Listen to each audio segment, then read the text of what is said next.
this thing on? Yes. How about this thing? I think the big guy.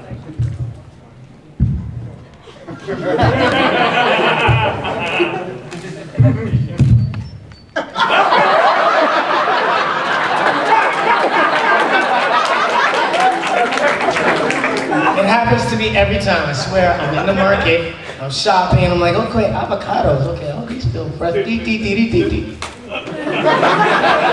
then somebody starts laughing, hey, that is him. Oh man, it's crazy. How you guys doing? Yeah, buddy. So I'm so glad to be here in Connecticut, and you guys are awesome, and like you guys are all supportive and loving fans. I'm loving that. I'm like, yeah, I got some love. Hartford's looking good. They got Hart in Hartford. So, what's that? Heartbeat. Heartbeat. Yeah.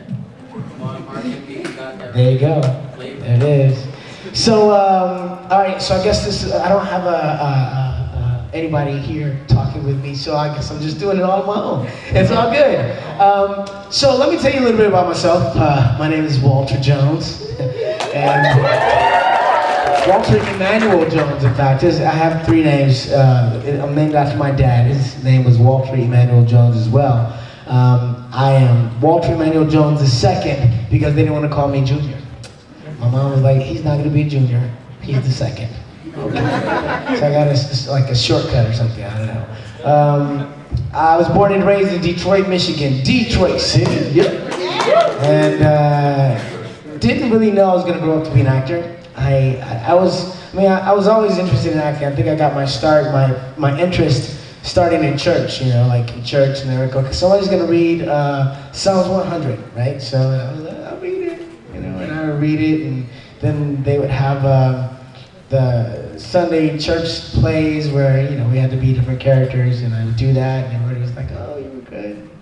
And then I got into school, and I think high school, I had the option of taking a Spanish class or a speech class. So I took speech, and speech was all about, using your voice in a proper way, speaking well, and applying yourself to speeches, which helped me get over some of my nerves. And then I had to leave that high school, and I went to another high school. That's where it really kind of all started. I joined Central High School in Detroit, and I joined the drama club. So I was like, okay, I'll take drama. That sounds like a fun class. I like it, So got into class and started doing plays and learned some monologues and so forth and so on. And I got a scholarship. Well, we went to a thespian conference, which is basically at a college, a bunch of drama classes go to one college, and we have like workshops and take acting classes, and then we also have the opportunity to audition for a number of colleges. So I auditioned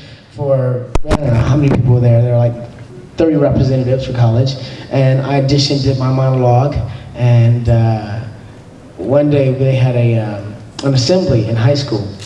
I forgot all about it. I went to assembly, and they were like, oh, we want to make announcements for the people that receive scholarships, and they called my name out, and I had 3 scholarships, and I was like, what? I got a scholarship to college? Okay, that's interesting. And one was to a school of performing arts in San Diego. So I went all the way out to San Diego. It was only partial scholarship, so I got out there. And I was like, okay. I was kind of clueless. I was like, okay, I'm here in San Diego, School of Performing Arts. All right, it's interesting. Let's get it in. And when I found out what the tuition was, and then my scholarship only paid for like a quarter of it, and I realized I was going to be paying like $15,000 every it was a lot of money. And I was like, wow, that money is crazy, and I really have to take this seriously. So I dug in deep. I studied dance, jazz, tap, ballet, modern, all kinds of dance. Took mime classes. And theater, I studied piano, I did all this cool stuff. And acting classes, did a lot of musical theater, singing and dancing, and graduated from college. And then I met a guy who said, yeah, I've been traveling all around the world, I did this, I was with this group called Up With People, and we went here, we were in Germany, we went, and I was like, wow, I mean, those places were amazing to me. Like his stories of traveling the world and entertaining, and I was like, I want to do that. So I met another guy who worked on cruise ships. And he was like, yeah, man, I just came back from Mexico. I was in Mexico for 6 months. I'm an assistant cruise director, and I dance and sing on these shows on the ships. And I was like, I want to do that. So next time an audition came up for it, I auditioned and I got it. So next thing you know, I was out working on the Love Boat for Princess Cruise Lines for 3 years. I went everywhere. I went to Indonesia, Malaysia, Hong Kong, Singapore, Australia, Alaska, Caribbean islands. I went to China and Canada, Montreal, and so forth, and like all these places. Just got to see the world. It was like, I love this. This is awesome. And I thought, I'm gonna spend the rest of my life out here. I'm gonna just become a cruise director and stay out here at sea and like just travel the world and enjoy life, save my money, stack my chips, And then I was like, well, I got this degree in musical theater. And I wanted to be an actor. I wanted to pursue television and film, and I should give Hollywood a chance. I mean, I got to give it a chance. I can't just like stay out here, although I'm having so much fun. Let me give it a go. So, moved back to Hollywood and started doing different jobs. I was working as an entertainer. I was doing music videos. I was doing like a lot of dance stuff. I booked a show. I was working at Universal Studios. I was doing 3 shows there. I was doing the Wild West Stunt Show, which was like a stunt show in the Wild West. And I was like cowboy. I was Felix Cassidy. Hi, my name is Felix Cassidy. It was like this whole thing, this character was really fun. And I jumped out, I did like high falls and did slide for life and was on a sway pole, got swung around the audience and wore cowboy boots and a cowboy hat. It was a lot of fun. And I did another show called the Beetlejuice Graveyard Review, which was all about the Universal monsters. So it was like Wolfman, which I was Wolfman. As a matter of fact, Wayne Brady, everybody knows who Wayne Brady is? People confuse me for him a lot. They're like, are you Wayne Brady? I'm like, no! I'm Walter Jones! Damn it! Wayne Brady? Nah, so people always ask me if I'm him, and I'm like, I finally tweeted him one day. I was like, yo, Wayne, because I know him. Because he did the show as well. I left Universal Studios to do Power Rangers, and he came in and did my part as the Wolfman at Universal Studios. So like we just missed each other, but we know each other. But I hit him up and I was like, man, people can think I'm you. And he said, well, when people ask me if I'm you, I just tell them we're half brothers. I'm like, okay, yeah, there's a guy. So he sent me a picture on Twitter of himself when he was much younger, and he looks very much like I did when I was on Rangers. Like we had kind of like a lot of facial features that are similar. I just wish I had his job right now. That's all. That brother's working. So anyway, I did those shows and was in LA trying to make my life as an entertainer, and suddenly I had an agent who was sending me out for different things, and the audition for Power Rangers came up. So I was actually on the way to Florida when I heard about it. I was getting on the plane to go to Florida. I was going to do a show called Star Search, and I was on the way there, and my agent called, hey, can you go on this audition tomorrow? I'm like, I'm on the way to Florida. I'm doing Star Search tomorrow. I'm like, I can't do it. And she was like, okay, well, all right. So I'm like, dang, I missed this show. Dang, I had an opportunity to be on a TV series and audition for it. Bummer, missed out on it. Came back next week. We lost on Star Search, so came back right away, and they called me again and said they still want to see you next week, like on Wednesday. So I'm like, all right. So I go in, and it's Power Rangers. It was actually called Dino Thunder at the time. Dino, right? And I was like, okay, Dino Thunder. Okay, it's interesting. The script was kind of like wacky. I was like, okay.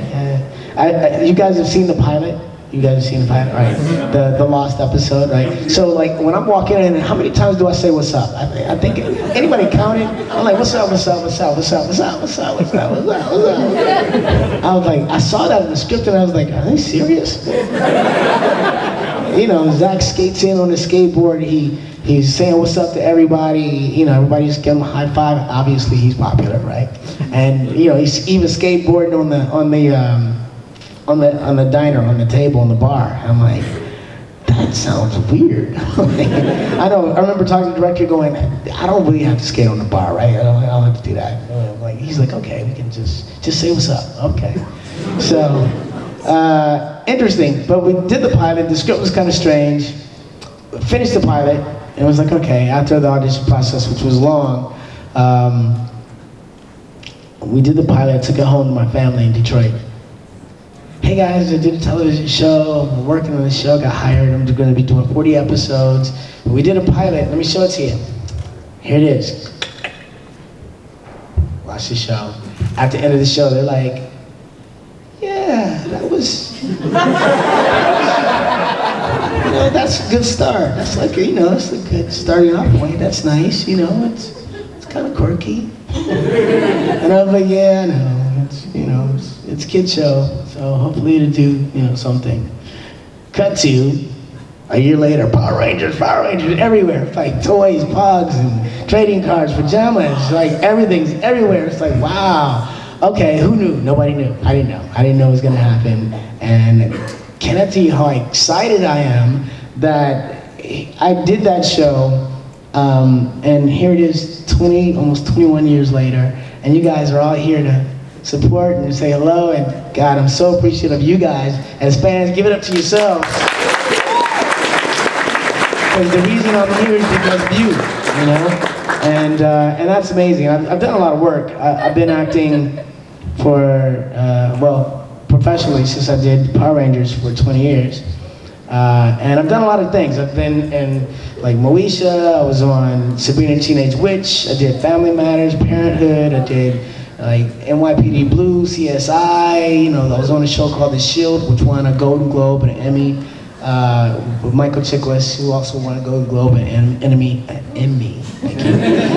Emmy, but I've done, like, everything from, I've done like 5 or 6 films, a lot of stuff, a lot of work I've been doing, and I do a lot of voiceover work.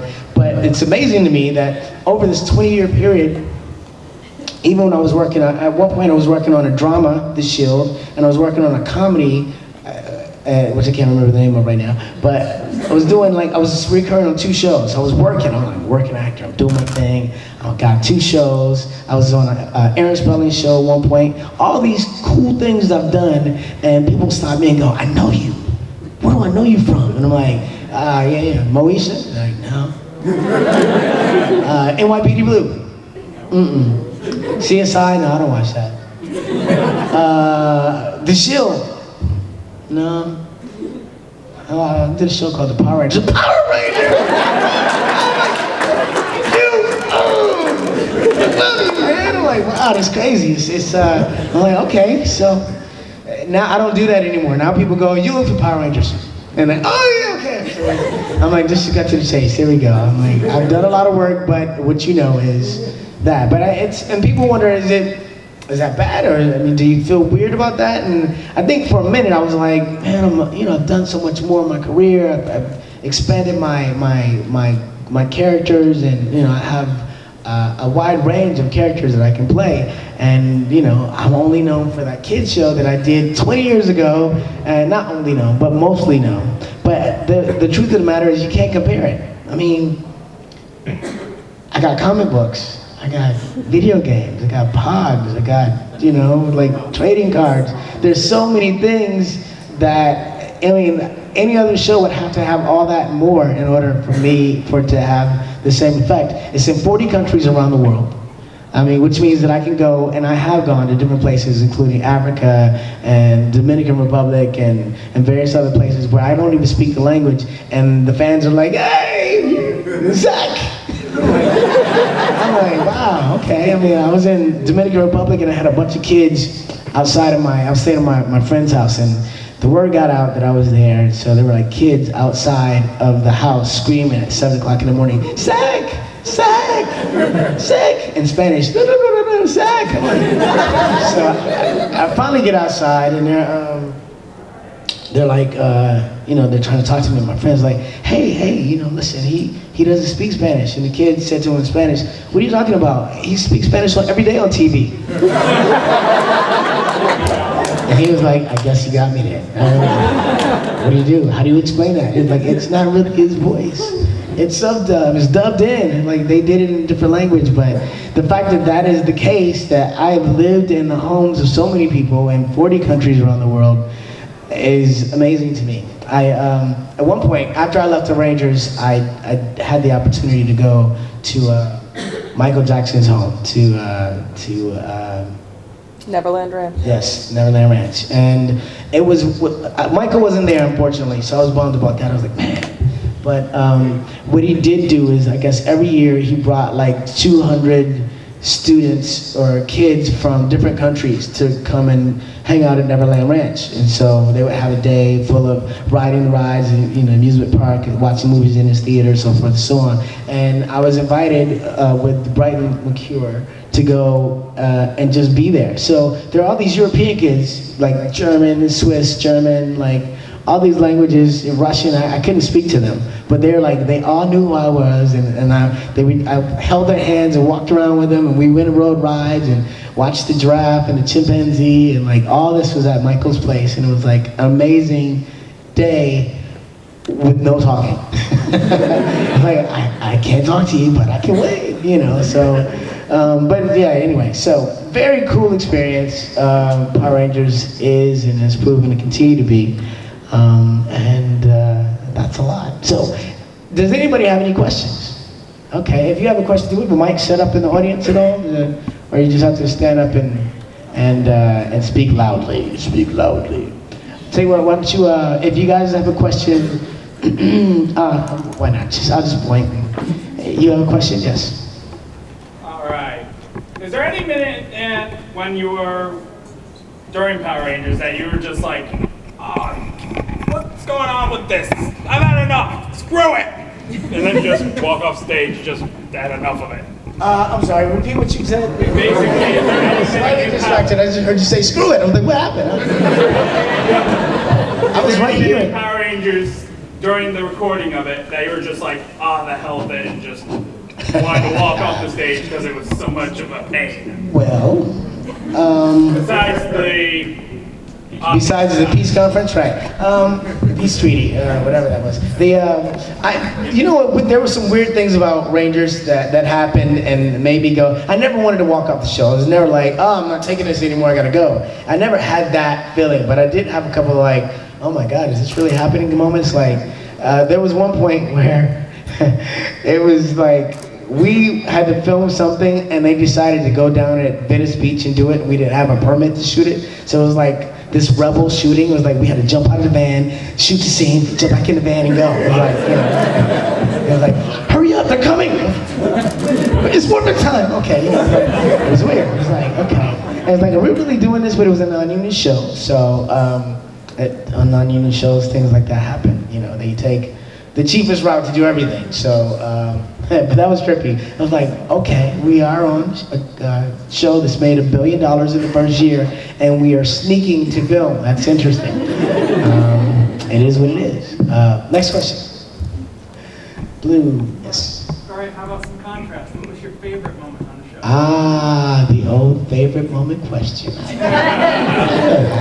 You know, it's funny because I did like 85 episodes. And I need to do this because I've been doing so many cons, and I get questions and I don't remember everything. I mean, it all kind of mixed together. We were shooting 4 episodes every 2 weeks, and we were shooting according to set. So if we were in the command center, we did 4 episodes in the command center. That means I was in 4 episodes in one day. So I went and changed clothes and I had to go, okay, so what happened to us today? Oh, that's right, Nasty Night's fighting, and okay, now oh yeah, Tommy's missing, okay, and in this episode, me and Kimberly are doing something, okay. So it was like, I always had to try to figure out, where am I right now, what's happening?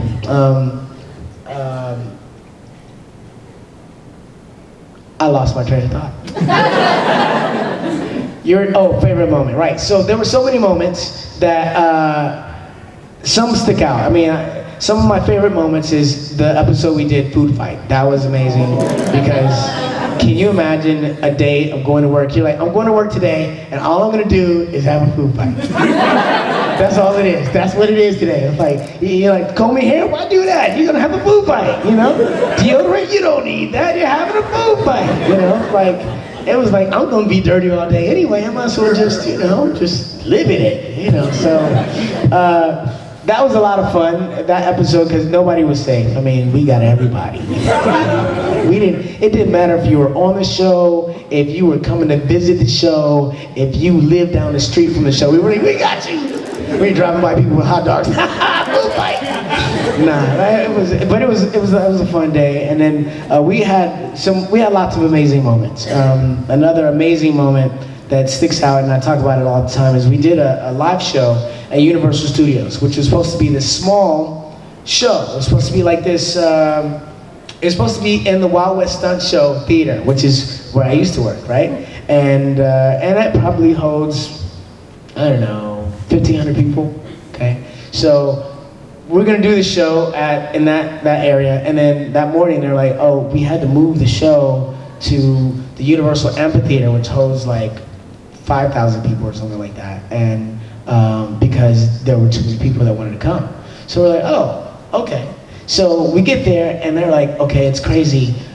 They've had to add 2 more shows. We ended up doing 6 shows in that one day, filled up that Universal Amphitheater. We backed up traffic from Universal to downtown, like just dead stop traffic. Like we were on the news. Tom Brokaw was like, in the news today, the Power Rangers, the backed up traffic was like, oh my God. So we had all this happening, and I gotta say, it was my biggest rock star moment ever, because we had staged it so, you know, there's somebody talking on the mic and he's like, he dons the power of the mastodon, you know, and here he is, you know him as Zachary Taylor, the Black Ranger. So I jump off my podium, I do like a flip land on the mat, boom, you know, I go down the stage, do some kicks and punches, doing hip hop keto, and I stop, I stand up, look at the crowd goes crazy, I reach up and take my helmet off. Crowd goes, wow, it's like, lights everywhere, just camera flashes. I was like, oh my God, this is amazing. This is what it feels like to be a rock star, because like, they were just everywhere, just flashes, just like, it was like fireworks. And man, what a cool moment that was. I thought if this day would never end, it would be so cool to me, because I mean, just all the love that I felt on that day. That was the first time I really felt like, oh, this is big. This is really big, okay. I mean, besides the fact that we had like celebrities come in as well that want to go backstage, like Shanice and people from the Cosby Show that were like coming to see us and, you know, want to take pictures. I was taking pictures with like Chief Willie Williams, who was the chief of police in LA at the time, which saved my life a few times. I got pulled over by the police one time, and I had the picture of me and Chief Willie Williams in my glove compartment, and I was wearing a suit, but I had the helmet off, and I'm holding the police chief, you know, he's holding on to me like that, you know, the Power Rangers. And so I got pulled over for maybe speeding, I think it was. And he's like, any license registration, and I opened my glove compartment, and the picture just happens to fall out. I don't know how it happened, it just happened to fall out right there on the passenger seat, turned facing him, like shining, glistening. And he goes, is that a picture of the bear? And they called him the bear, the chief. I was like, oh yeah, Chief Willie Williams? Yeah, it's a little something we did, you know, at this appearance I did. And he was like, just be safe. Bonus! I was like, yeah. After Chief was gone, I was like, I gotta put the picture away, okay. Right. Anyway, those are a few of my favorite moments. Any other questions? Yes, Red. Dreads. Dreadman, what's going on, brother? What was your favorite episode doing with Boca Skull? And that battle. See, he wants to have a breakdance battle with Walter Jones, also known as Zachary Taylor, the Zyke Man. Don't you know? You can't take me down, dog. Legend versus rookie, come on now. Legend. You know what? I gotta say though, breakdancing has come up. I'm like, everything has come up. Like from 20 years ago is when I was on the Rangers, and gymnastics and martial arts and everything has come up so much. It's crazy because I went on an audition maybe, I don't know, 10 years ago. it was a martial art audition. So, you know, I got my karate skills. Like, you know, I could bring it. And a friend of mine was a stunt coordinator. Was like, yeah, come on down. I got this audition for this film, whatever. You know, martial artist. So I go there, and you know, I go in with a bunch of other guys, and we're all auditioning together, and we're taking turns, kind of going in the circle and doing our martial art thing. So like combining martial arts and gymnastics, and like tricking. They call it tricking. So, you know, I'm doing the things that I know how to do, and I'm pretty impressed. I'm like, all right, got my kicks where I jump off one foot, land on the same foot, go down to the ground, come back up, do a jump split, you know, backflip, I got it, yes. And these guys came out and they started like doing like twists in the air off of one foot, landing on the same foot, going down and just doing a jump on one hand, like bouncing across. I was like, oh, for real, it's like that? So y'all done changed the game on me, right? Like, and I'm like, my body does not want to do all that. I am not trying to work that hard. So I'm like, okay, guess I'm gonna tap out on this one, you know. So as far as breakdance is concerned, I got some moves, but you know, Anytime. I'm here Sunday. He's like, Today's Sunday. all right, cool. He wants the battle.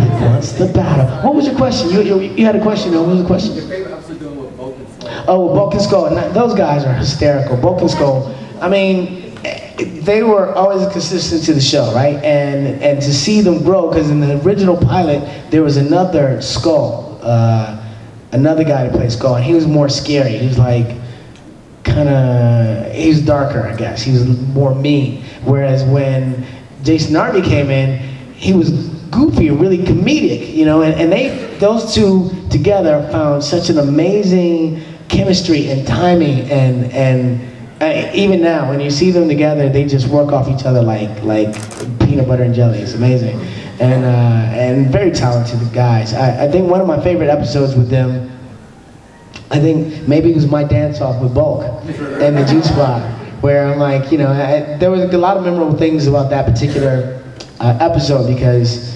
a lot of stuff that was in the script we didn't do until the day. So it's not like I knew a week in advance what I was gonna do when I did it. It's like, okay, today we're gonna shoot the hip hop keto scene, you know, and you're gonna be challenging Bulk. And since it's all me, nobody tells me what to do. I gotta come up with it. So I'm like, okay, what can I do? So Bulk's like, what do you want to do? You know, anyway, yeah, Paul, thank you. Paul's like, what do you want to do? I'm like, all right, so I'm gonna start by doing a little hip hop keto. I'll do that, you know, and then you do it. He's like, okay, I'll do something like this. I'll fall down, and then I'm gonna do some turns, right? I'll come on the turns. We'll do that. You do. He's like, oh, I got that. And then I'm gonna run over and jump on top of this bar. I'm gonna do a handstand, and I'll come off. And he's like, okay. And he's like, well, what am I gonna do? Because you know that's a lot. And he's a very physical guy, so he could almost do it, but not quite. And we came up with the idea that he would try to do it, but go over the bar, and he comes up and he's got food all in his face, right? Right. So what made it so memorable is we did the hip hop keto thing, and then Poe did his thing. It was really funny. And then I do my spins. Now, if any of you guys are dancers, pirouettes is when you turn in one place on one foot, right? I have a degree in musical theater, so I studied jazz, tap, and ballet. I started with not being able to do the turns at all. But then I got really consistent at being able to do 3. I got 3, but I couldn't do 4, I couldn't do 5, I couldn't do 6. Well, on this one day, I went and I did my turns, and I went 1, 2, 3, 4, 5, 6, 5. And I was like, oh my God! I just did that, but I'm in the scene, so I gotta stay with it. I'm like, I'm in character, but I'm so hyped in my head, like, I can't believe I just did that, and it's on camera. That is amazing. I am losing my mind, right? I'm like, I did it, so Bulk does his thing, we do the whole thing, and then afterwards I'm like, cut, I'm like, did you get it? Did you get it? Because what happens is sometimes when they're filming, a hair can get in the camera, and they have to check it, because sometimes there's a hair in the gate. That's what they call it, hair in the gate. So if that happens, you gotta start all over. And I'd never done that. I was like, I've never done so many turns ever, and it was so smooth. I came out like, it was amazing. I was like, I was so so geeked that I got that moment on camera, and they said, yeah, we got it. And so that moment now lives forever. Like, so now you watch that episode, you see that, and you know that's that time that that's the most spins he ever got, and it was on camera. He was excited when that happened, you know? So, that's a very memorable episode we had with Bulk and Skull. And like, again, those guys are really talented, and they're great. I mean, I see them all the time. We do a lot of these conventions, and sometimes we're all together, sometimes like today I'm the only one. I'm by myself. All by myself. Anyway, I'm here, but when we're all together, it's fun. It's like the chemistry all is there, and we play and joke and harass each other. It's a lot of fun. So who wants to see a battle? All right, now I'm saying this on camera. If you hurt yourself, it's your bad. They're like, what happened? He was breakdancing, broke his neck. I don't know. I didn't tell him to do it. I just, you know. All right, so quick battle. Let's see what we got.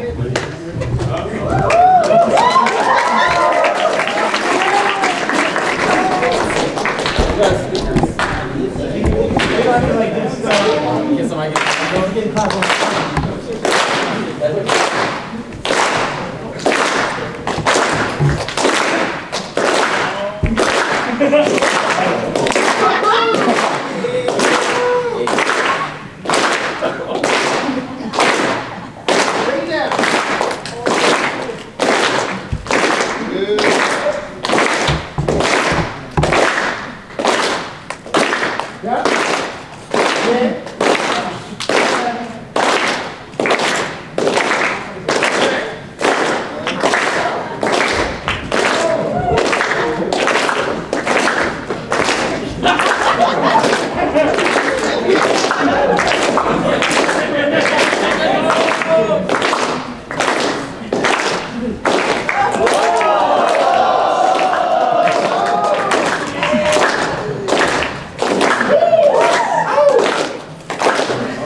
See how I bowed out? I was like, I ain't going down the ground. I ain't trying to play all that, man. You know? Irish dance battle. See, what's that? Irish dance battle. Yes, Irish dance battle. Hey, Kick your butt. is that right? Now, anybody want to dance salsa? Now we talking. That's my game right there. If you don't know, now you know. Hey, look, salsa. I'm a world champion salsa dancer. If you don't know, Google me. I'm just saying. Walter Emmanuel Jones, salsa champion. That's me. I had the opportunity. I love dancing. I've always loved dancing. It's been a big part of my life. It's got me a lot of jobs, as well as the front flip. That one front flip I used to always do, that flip got me paid more than anything else. Like, whoa, that flip, that was my go-to. I'm telling you, I auditioned for SeaWorld when I was still in college. And I auditioned the first time, and they were like, oh, you look too young, we can't use you. And I was like, oh, man.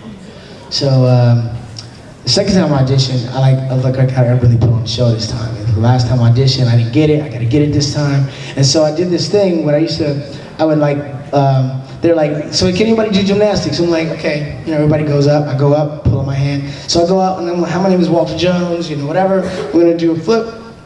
In fact, hold on one second. I look for the biggest guy in the audience and say, you, come here, let me talk to you. And come over, and he'd stand there, and I look at him, put on the shoulder, like, look at him, like, that's a pretty big dude. I go, I want you to bend over, just like right here, just don't move, just stay right there. Wait, in fact, can I get two other guys? All right, come on out. I have him come and stand like that. So the biggest guy in the front, the two little guys behind him, or smaller guys behind him, I would go run back, and I run, and I would dive in the air, do a front flip, land on the side, and turn around and be like, what, right? So I did that a lot. And that would give me jobs, because they were like, wow, that was good. I'm like, because I'm not that big of a guy. And then like, I had hops, so I could jump up and do that flip. And the way I learned to do that front flip is growing up in Detroit, we used to play games. And the game was, let's jump over each other. It was a simple game, you know. It was like, all right, somebody get on your knees, and we're gonna run and jump over you, right? So if you tripped or fell, if you didn't quite make it, then somebody else got on the ground. And then before you know it, you had like 7 dudes, all like on their hands and knees, like, and we had to run and jump over them. Well, jumping stopped being an option because you could land on somebody, right? You're like, boom, land on the back. So you start doing tiger rolls. You dump and you land and you roll. Well, the longer it gets, the more you start landing like this, right? And that hurts. So I was like, okay, I'm gonna stop hurting myself. And I started flipping. So I'd dive, and at the very end, I would flip so my body would land on my butt past the dude, right? And that started working for me. Well, that still hurts too. So I was like, okay, I gotta save my tailbone. Why don't I just land on my feet? So I started doing that, and before you know it, I was jumping over bushes and all kinds of stuff, and that was my favorite thing, to run and do the jump, diving, front flip. I did a lot of times on Rangers, you know, with the putties and stuff. In fact, we did one stunt that was one of the coolest stunts I ever did on Rangers, but you didn't see it. They didn't film it right. Darn it, they didn't film it right. I was so frustrated about that because it was cool. We were in the park, I'm being chased by a putty. There's another putty in front of me. He's standing in front of a swing set, right? He's standing in front of the swing set. So I run, I dive through the swings. I do a front flip over the putty on the other side. I land, kick the putty, throw him into the swing swings back and hits the other putty, right? Okay, that is technically difficult. It's like, cause it's not like, it's no tricks. This is all me. I gotta squeeze my body, do the chains, flip in it, like, I mean, it's technical, right? Over the putty, kick him, knock him into the thing. Well, the first time I did it, I dived through the chains and I went to do the flip and my foot caught the chain, just hanging upside down. Okay, that didn't work. Let's try it again. So the second time I did it, I knocked it out. I got it. And I was so proud of that moment. And then when you see it on film, you don't even see the swings. You don't even see that I dived through the chains. Like, you don't see that I made that spin dive through there. You see the flip and everything, but I was so frustrated. Like, how come you couldn't see it? Like, they needed to have a POV of the chains and me diving through the chains. Anyway, I digress. Missed moment. I'm like, I wanted that moment so bad. Is there another question? There's lots of them. How about you? Hi. Hi. Do you still keep in contact with all the Rangers? Do I still keep in contact with all the rest of the Rangers? I don't like them. So, no, I don't talk to any of them. None. No, I'm joking. I talk to all of them, and we all hang out. We see each other a lot at the cons. What's kind of cool is Power Rangers is this big family of people. I mean, I meet people. I was salsa dancing one night, and this girl comes over, and I'm like, she was cute. She was really cute. I was like dancing with her. I'm like, hey, we're dancing. She goes, I don't know if you know or not, but I'm a Power Ranger. I was like, what? I'm like, she was like, yeah. I was like, now, obviously, it's been running for 20 years. There's been like 16 or 17 different casts. So there's a lot of Rangers that I just don't know that they're Rangers, and she was one of them. And at this point, I've gotten to know so many people from the other cast, as well as my own. When we're together, it's like family. It's like everything starts all over. It's like, yo, David and me are hanging out, me and Austin, my boy, and like we're still messing with each other the same way, talking the same junk and teasing each other. I saw Amy Jo for the first time in like 16 or 18 years this year, and that was amazing. It was like, yo, and she was the same. It was like, AJ, you know, it was the same, you know, cute little. I was like, yo, what's up, AJ?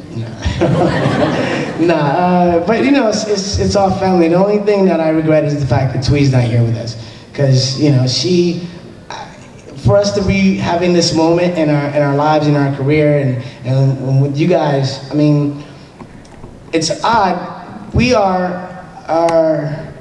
It's kind of official that we're becoming iconic, and that's a weird thing. It's like, I didn't expect that, but the fact that your kids are fans now is weird. It's like, wow, okay, and like, we're starting all over, you know, and the fact that the show is as popular as it is, even today with the new generations, they watch Samurai, and what happens is you guys as parents go, oh, you're watching watching Megaforce? No, let me show you the real deal. Let me show you.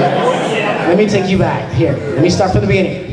Mighty Morphin Power Rangers. That's the way. That's the real. And then they watch it and they're like, ooh, we like it. And then they continue to watch and they see the whole thing, you know, and they still like everything. And that's It's amazing, dude. That's so amazing. They had a commercial for Samsung last year, and it was the watch. So right, it's the watch you can talk to. Is the phone, phone watch, and it was like I think they said the time is now or the time has come or something like that was the catchphrase. But basically, it was like all these icons speaking into the watch. So they had us in there like 3 times. We're like talking to the watch. And then there was Captain Kirk talking to his watch. There was the Jetsons, like Astro, like talking to the watch. The guy from Get Smart talking to his watch. And it was like all these different people, all these icons talking to their watch, and basically they're saying that now we have the technology where you can talk to your watch. It's like, it's true now. It's really happening. And like when I saw the commercial, I was like, man, we are in good company. I grew up on Captain Kirk. I grew up on Star Trek, so. The fact that, for a generation of people, we are Star Trek is kind of wild, It's like, it's pretty amazing to me. Next question. Your orange shirt. Just as Bulk and Skull kind of do, like they come back in newer episodes, have you been offered to come back in newer Power Ranger episodes? I was offered a chance to be in Megaforce, which is the most recent incarnation. It was not a very good invitation. It was kind of like weird. But the problem for me is this. It's a non-union show, which is the reason I left the show, by the way. It was a non-union show. We made $1 billion in the first season.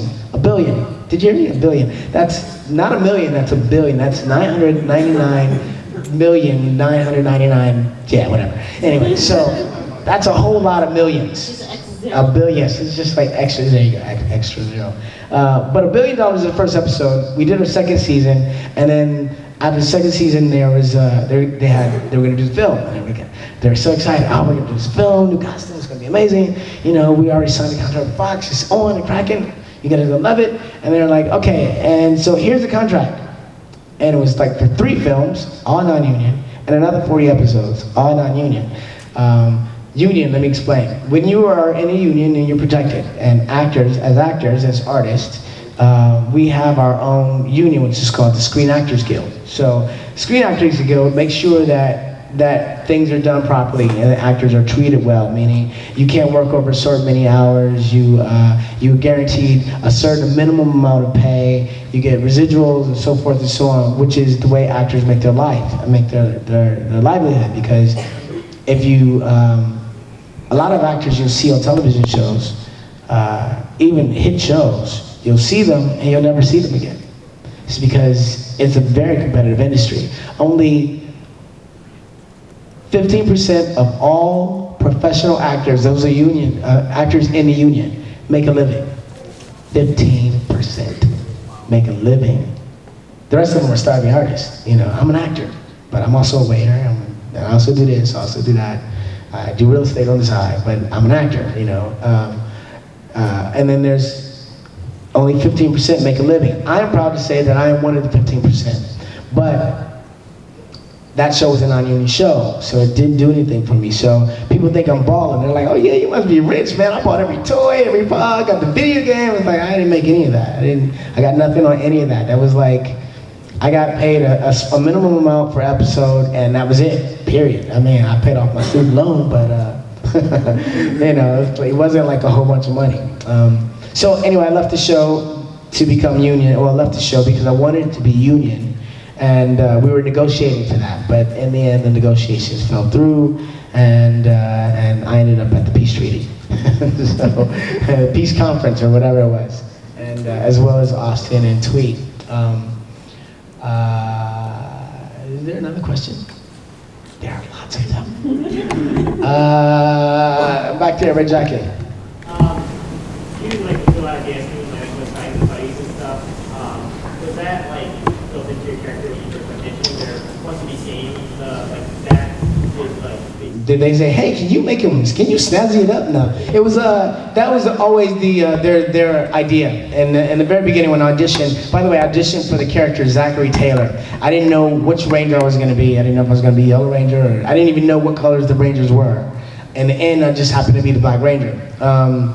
But Yeah, the character Zach that I auditioned for, he had his own form of martial arts, hip hop keto. So that's why in the audition they required me to be able to dance, do gymnastics and martial arts and act. So that's what they were looking for. And when they were breaking the cast down, and it ended up being like 3 different casts that they were taking to network. So there was a tall cast, there was a short cast, and there was like a modeling cast or something. It was like, you know, super beautiful people, I don't know. But they ended up going with our cast, which was like the short cast, and in each cast, the character that plays Zach had a different way of doing it. Like one of the guys, his style was like Michael Jackson, so he was like Michael Jackson fighting, which was kind of interesting. And like I was like, I don't know how long that would have worked, you know, but I mean, he was like.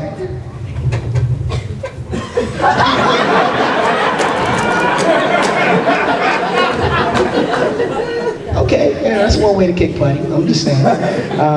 But it wasn't quite hip hop. That was like, you know, so yeah, they hip hop keto was a part of what they were looking for that character, which makes me proud that I did it because it's original. There's been no other characters ever done anything like that. It had a style of fighting that was remotely similar or you know, as visually interesting. In a way, fun, exactly. And it was kind of crazy to come up with it because it was like, okay, so how do I dance? In my mind, I'm like, okay, we're in jeopardy.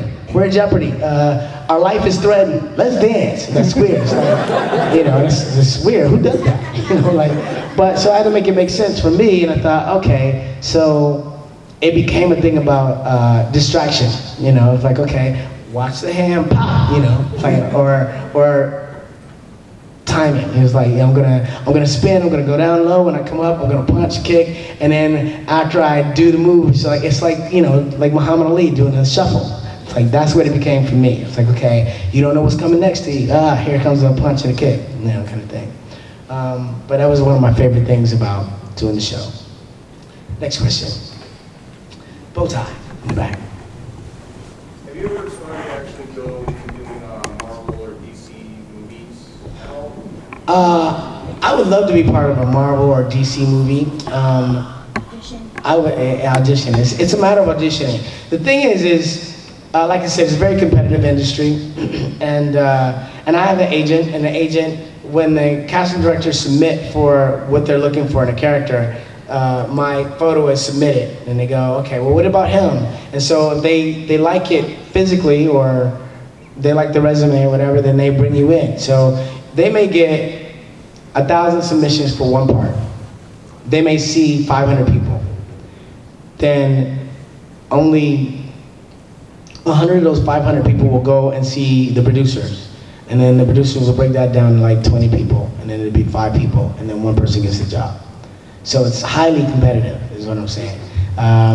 Yeah, I would love to do a DC or Marvel movie. I would love to do something else like that. I wanted to do some more action adventure stuff. I did do a vampire movie that brought me back to the action adventure game, but the movie didn't come out. I think they had a problem with financing or something with the producers, and it was a bummer because it was a decent movie with Marina Sirtis and a number of other actors. So that was a bummer, but it happens. Next question. Yes, young lady. Me? Yes, you. Have you ever met the real actors for Rita Repulsa, which is what Chico Soda? The real actress for Rita Repulsa. I think I may have met her once. Maybe she came to the set one time. And I mean, we didn't take pictures together or anything like that, but I think I did meet her one time. Otherwise, I knew all the other people that reincarnated her character, you know. It's interesting because shows like the characters like Lord Zed, and I knew the guys that were in the costume, but I didn't know the voice artist, you know, because I would see them sometimes when we went to the booth, and they knew who we were, but we didn't know who they were because we were always working on the set, and it was like this disconnect. But over the years, we've all come to know each other. And it's like, oh, you're the voice of Godard, right? And you're Alpha 5, all right? You know, so that's kind of cool. Next question. Yeah, back in the back. Yes. Did you ever feel responsibility or pressure as a black actor, especially for black children? I feel responsibility as a black actor for everybody, because not just for black children, but for everybody. I mean, like, we were role models. Well, we are role models as Power Rangers, and it's something I think we all took seriously. Okay, we were like, you know, we all have our own lives, we all do our own thing, but nobody wanted to be the one in the news today, you know, the Black Ranger was caught doing such and so forth, or I don't know. As a role model, I've always taken it seriously. Like, you don't see pictures of me, you know, drinking or smoking, although I do like to have a beverage from time to time, you know. I just don't want to, I don't want to encourage that to anybody. I would say that I don't get in trouble anyway. I'm not a troublemaker, so, but if I were in a position to cause some trouble, I'd be inclined not to, because I feel like I have a responsibility. Yes? I heard from, you know, Jason David Frank, he wants to do a PG-13 like Green Ranger movie. If the opportunity came up to replay Zach, would you? I would, if it was Union. Absolutely. I am so down to be, I would love to be part of the Rangers series again. I would love to reprise my role and do something more with the character. I mean, especially for you guys, like for the fans, I know you're hungry for it. And I'm hoping that this reboot, you know, they're doing a reboot of the movie. I'm hoping that it provides an opportunity for doing a cameo. And to me, I mean, they're working with a high caliber cast, as far as I know, or I know they're seeking out high caliber actors that will definitely be Union. So that may provide an opportunity. We'll see. You back there in the green? Yes. What would be the ultimate dream series for you to work on? Ultimate dream series for me to work on. Wow, I would love to do something like 21 Jump Street. I think that would be like something. I would love to be an undercover cop, you know, that played a multitude of characters, you know, where you can see my bad side and my good side, and I could be a hero and a villain all at the same time, all in the same character. You know, something like that, where I could really show the range of what I am as an actor. You know, and then also would be able to use my physical capabilities as far as fighting and so forth and so on. So something like that, I think, would be great for me. You're in the front. What's the craziest thing a fan has ever done? What's the craziest thing a fan has ever done? I had a guy last week.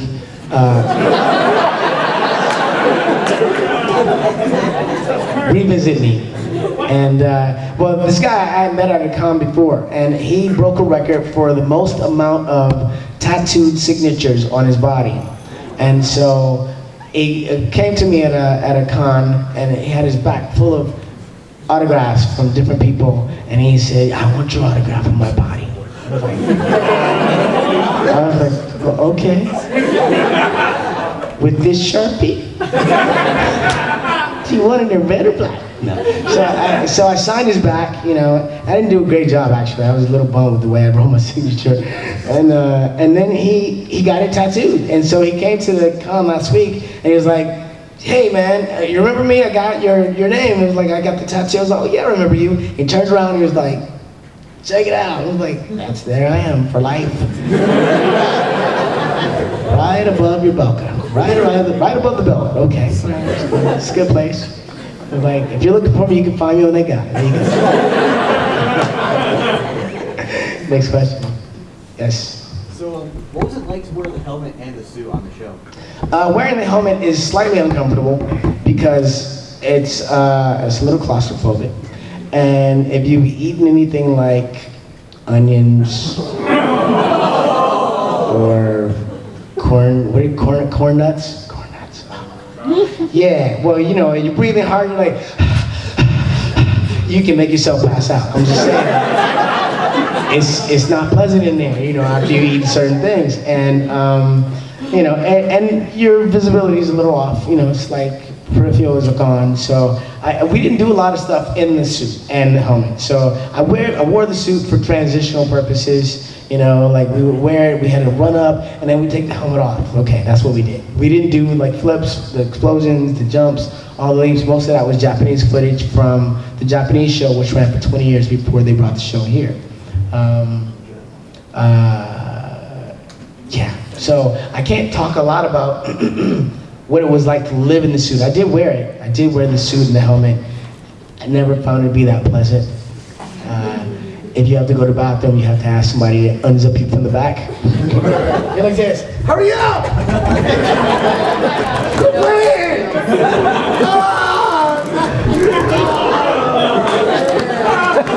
Uh-oh.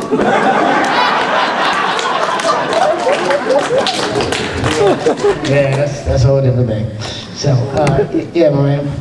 Yes. Can you tell us a little bit about being crowned an honorary chief in Nigeria? I had the opportunity to go to Nigeria a couple of times, and I went with a delegation of black mayors and with a couple of brothers from the Jackson family, Marlon and Tito Jackson, and we all went together there to celebrate the 40th anniversary of a reigning king. And this king his family has been like royalty for years, for like a long time in this African, in this place in Nigeria. So we went there and we hung out, and we hung out at the king's house and with the governor, and you know, we watched all the ceremonies and stuff. He held like court, or people came to him and said, "This man owes me money," you know, and he was like, "Okay, pay him the money," you know. So the king was like the court.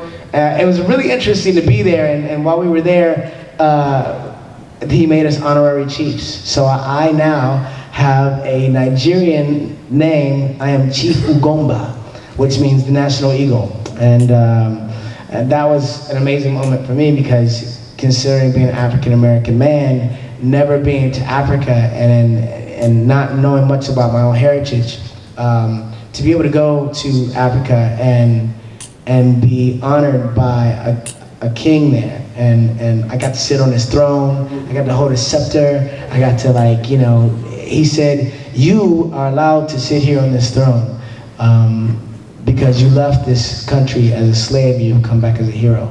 And that was an amazing moment for me. It was like, wow, that's deep, you know, like, even in Africa, I'm in Africa, you know, like, wow, it's pretty amazing.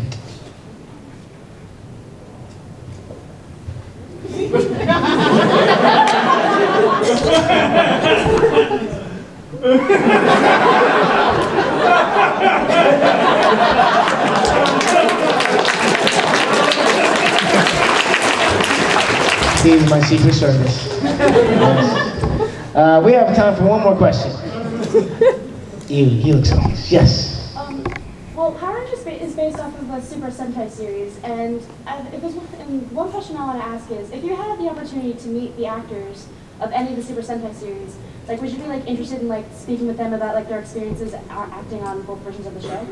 Absolutely. The question is, if I had an opportunity to meet anybody from the Super Sentai series, would I be interested in talking to them about their experiences and my experiences, like to kind of like say, "So what was it like for you, man?" You know, I would love that. I mean, I think it would be great to know what it meant for them, and then to know what it means for me, and to be, I mean, in essence, we are following something they created. They're the creators in Japan. We are the creators in America, and we changed it a lot, because in Japan the show is a little crazier. You know, like they got like monsters peeing on Rangers. That's kind of different. I'm like, I don't know if I want to be a Power Ranger now.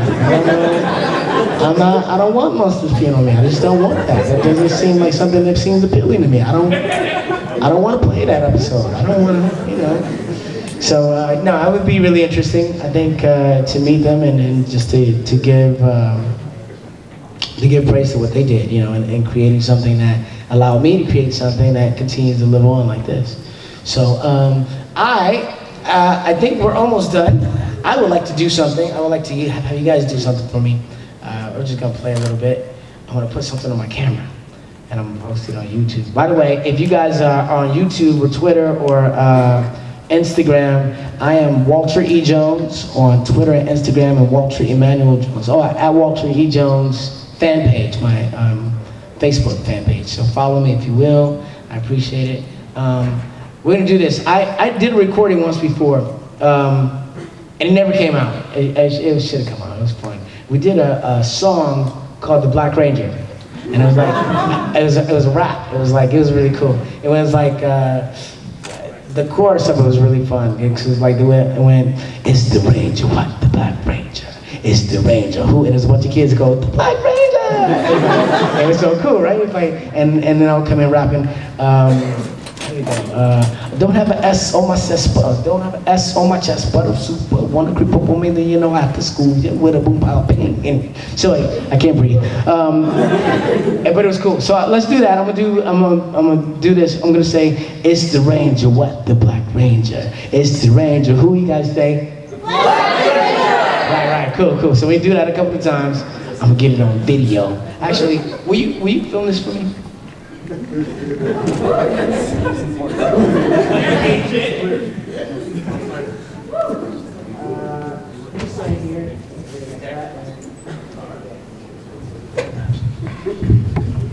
Pick up the mic. Alright, you ready? Alright, here we go.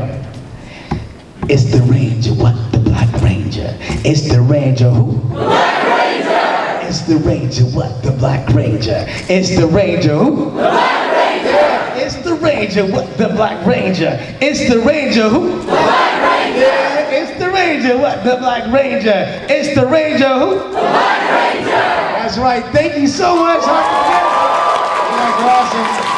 You guys are so awesome. You guys come and see me at my table tomorrow. I want to take pictures, sign autographs. Let's make that happen. Thanks so much, guys.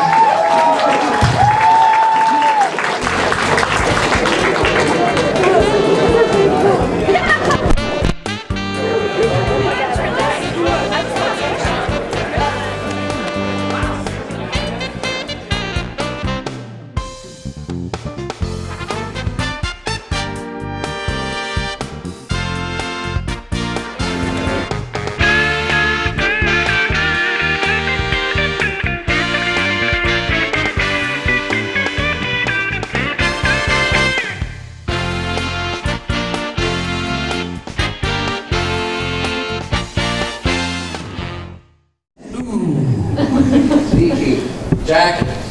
Can't say, we have to make this an 18+ panel.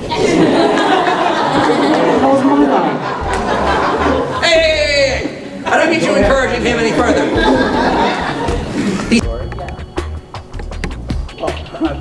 The horse dying's pretty rough. Dying. Yeah, and the Gamorg was pretty, that was pretty scary. I couldn't handle it. Yeah, they made it.